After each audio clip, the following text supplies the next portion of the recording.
Hello दोस्तों, welcome to soul मंत्रा। आज का दोस्तों जो हमारा टॉपिक है वो है पॉइजन रेशियो। कि पॉइजन रेशियो क्या होता है, इसकी वैल्यू क्या होती है, ये सारी चीजें हम डिटेल से डिस्कस करेंगे। दोस्तों इसके पहले ऑलरेडी मैंने स्ट्रेस क्या है, स्ट्रेन क्या होता है, सारी चीजें मैंने डिटेल से डिस्कस किया है। अगर आपने वो वीडियो नहीं देखा है तो दोस्तों जरूर देख लें। फिलहाल बात करते हैं अब हम पॉइजन रेशियो के बारे में। दोस्तों आपको एक चीज पता है, हमारी कोई भी बॉडी है या फिर हम एक वायर को कंसीडर करते हैं, हम क्या करते हैं उसको, सपोज दैट मैंने एक बॉडी उसको फिक्स कर दिया अभी एक पॉइंट पे ही ऐसे, हमने क्या किया उसको स्ट्रेच किया। सपोज दैट वह लेंथ इतना था, ये लेंथ का है, और इसको मैंने स्ट्रेच किया तो क्या होगा, उसका लेंथ क्या हो जाए, इंक्रीज हो जाएगा। आपको पता है ये मैंने टेंसाइल फोर्स लगाया F, इसका लेंथ क्या हुआ दोस्तों, इंक्रीज हो गया। सपोज दैट पहले लेंथ था L और बाद में हो गया डेल्टा L। यहां तक आपको कोई भी प्रॉब्लम नहीं है। अब देखो, जब ये बार है हमारा सिलेंड्रिकल कोई बॉडी है, जब ये इंक्रीज हो गया तो इसकी थिकनेस भी तो रिड्यूस हुई होगी ना। देखो मैं एग्जांपल आपको प्रैक्टिकली दिखाता हूं। देखो दोस्तों, जैसे कि ये हमारी बॉडी है, अभी अगर मैं इसको यहां से काट देता, फिलहाल काटूंगा नहीं, अभी ये देखो इसका जो डायमीटर है और इसकी जो लेंथ है अपनी ओरिजिनल पोजीशन पे, इसको मैंने इंक्रीज किया, लेंथ क्या हुई, बढ़ी, डायमीटर क्या हुआ, कम हुआ, थिकनेस क्या हुआ, रिड्यूस हुआ, चेंजेस हुए ना। तो यही चेंजेस हमारा जो रिलेशन बताता है वही से हम कहते हैं पॉइजन रेशियो। कैसे, देखो इसका अगर मैं साइड व्यू एक तरीके से लूं ऐसे, इसको मैं थिकनेस को भी शो करूंगा। सपोज दैट ये इसका व्यू ये मान लिया, और ये जो पूरा व्यू था वो मैंने ऐसे कंसीडर कर लिया। अब क्या हुआ, ये पूरा टी था थिकनेस के लिए, अब जो रिड्यूस हो गया कितना हो गया, टी माइनस डेल्टा टी, और इस टर्म को मैंने मान लिया डायमीटर एक तरीके से, तो मैंने बी से डिनोट कर लेता हूं विड्थ के लिए, कोई प्रॉब्लम नहीं, हम किसी से डिनोट कर सकते हैं। और ये हो गया बी माइनस डेल्टा बी, कितनी, इतना। तो इस तरीके से हम जब कोई वायर को स्ट्रेच करते हैं तो क्या होता है, जो हमारी लेंथ होती है, लेंथ क्या हो जाएगी, इंक्रीज हो जाएगी, लेकिन जो हमारा थिकनेस है वह क्या हो जाता है, रिड्यूस हो जाता है, या हम कह सकते हैं डिक्रीज होता है। तो जो हमारा टेंसाइल जब हम फोर्स लगाते हैं तो जो हमारा रिलेशन शो करता है, इसके लिए जो हमारा इंक्रीज हो रहा है हमारा लेंथ, उससे तो हम कहेंगे लॉन्गिट्यूडनल स्ट्रेन है। क्या है, लॉन्गिट्यूडनल स्ट्रेन इस वर्ड के लिए, ओके।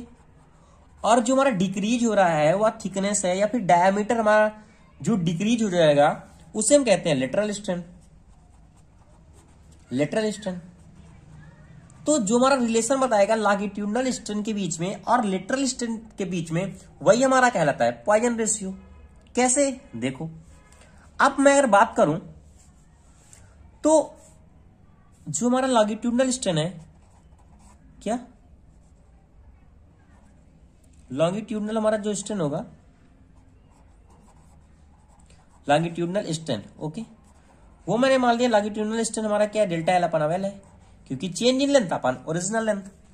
और जो हमारा लेटरल स्ट्रेन है, क्या लेटरल स्ट्रेन, वह कितना हो जाएगा, डायमीटर के टर्म में डेल्टा डी अपन डी।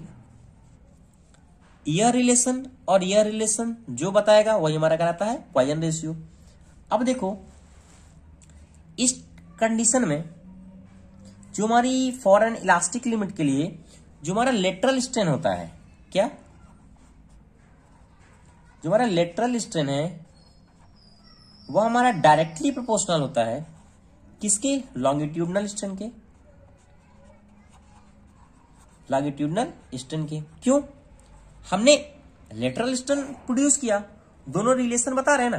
क्यों, जब हम एक को इंक्रीज कर रहे हैं तो हमारा ये भी वर्ड क्या हो रहा है, दोनों इंक्रीज हो रहे हैं। तो इस तरीके से अगर मैं इस टर्म को लिखना चाहूं तो एक हमारी जो यूनिट आएगी वह क्या आएगी, लेटरल स्ट्रेन।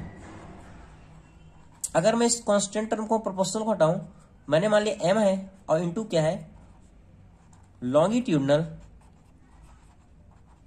स्ट्रेन हो गया। ओके, मीनिंग दिस तो मिस्टेक है, आप देख लीजिएगा। अब देखो, अगर मैं रिलेशन फाइंड करूं एम के लिए या फिर पॉइजन रेशियो के टर्म में, तो इसे हम डिनोट किससे करते हैं? एम से, यानी 1/m के लिए। ओके, ये हमारा डिनोट करते हैं हम पॉइजन रेशियो के लिए। अब देखो, अगर मैं इसको लिखना चाहूं तो क्या लिख सकता हूं? जो हमारा कांस्टेंट टर्म अगर हटेगा, जो रिलेशन हमारा बताएगा वह निकल के आता है 1/m। क्या हो जाएगा? Lateral strain upon longitudinal strain.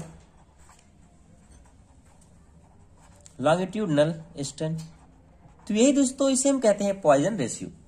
जो हमारी पॉइजन रेशियो के लिए मटेरियल की वैल्यू होती है वह मोस्टली क्या होती है? 0.25 से कितनी होती है? 0.35। यह दोस्तों आपको याद भी रखना है, कभी कभी शॉर्ट क्वेश्चन में पूछी भी जाती है। अब एक चीज मैं बताऊं, कोई भी हमारी बॉडी है, अगर उसका देखेंगे हम नेचर देखें किसी बॉडी के लिए, जो भी हमारी स्ट्रेस है इलास्टिक लिमिट में है, तो इसके लिए क्या होगा? दोनों एक दूसरे से अपोजिट होते हैं। लेटरल स्ट्रेन और लॉन्गिट्यूडनल स्ट्रेन दोनों अपोजिट होते हैं। अपोजिट किस लिए होते हैं?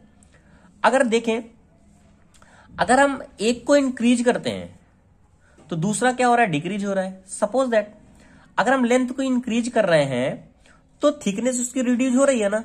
तो इस तरीके से जो हमारा लॉन्गिट्यूडनल स्ट्रेन है और लेटरल स्ट्रेन है, दोनों एक दूसरे से क्या होते हैं? अपोजिट होते हैं।